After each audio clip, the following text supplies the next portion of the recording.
So what we're looking at here is a piece that I've been working on for a little bit over a year, and it is going to consist of 169 separate images, or cells I call them. They stand alone, but they stand alone within the context of this greater whole, and that is driving the imagery. There will be a master photograph of the entire work, and eventually a film. And there is a narrative and a voiceover and perhaps music that goes along with that.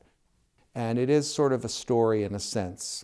The title is A Puzzle for Alice, and neither Alice nor anyone else really knows what the answer to the puzzle is at this point, although I have a pretty good idea. But even that part of it was not there at the inception. One of the things that's driving this is the way we view the world now is broken up into so many bits and bytes. Call them rectangles if you want, but continuity is broken. And this piece is very broken up just by the nature of the format. And to me, that is in fact a reflection of the way we are starting to see the world now.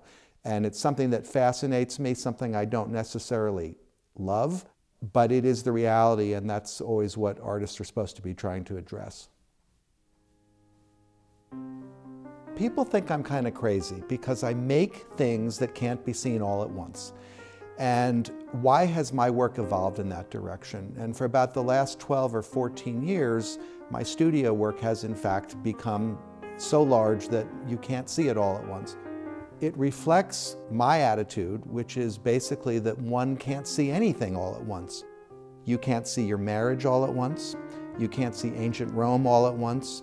If you go on a hike, there's no point in the hike where you can say you're seeing it all at once. You are in fact seeing it in parts.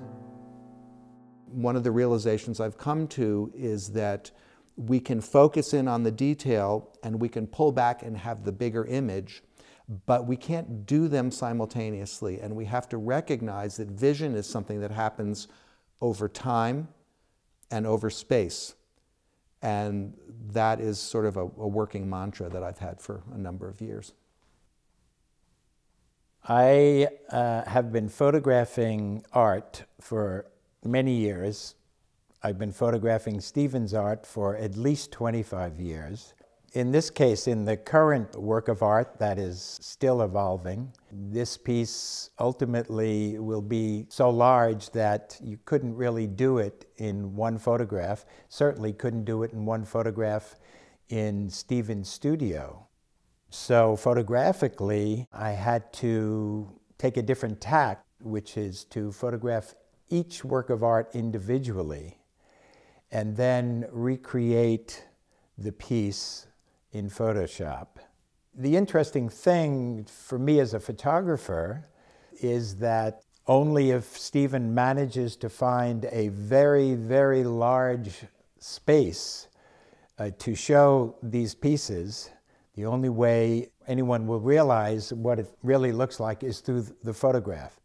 So the artist has only seen the evolution of his work and the final product of his work through the photograph that I made, which makes it much more interesting to me than just photographing an individual piece of art.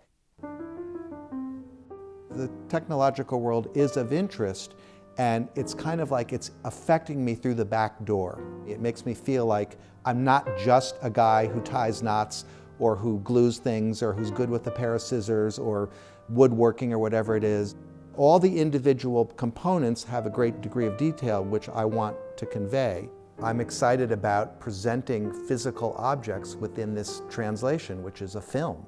And we will have the advantage of being able to move all over this grid and do that for the viewer. Early on, I thought it was going to be X number of individual pieces that somehow related to each other. As time has gone on and it's grown, it has evolved into an actual composition. In the beginning, I was just discovering a new form. And for me, finding a new form is always the heart of the matter. And it's probably, personally, the hardest part of art, is finding that new form. The content is relatively easy, but finding a new form that expresses that content in a way that rings fresh and true is the reason I do this. And it's a new way of experiencing a very large work of art.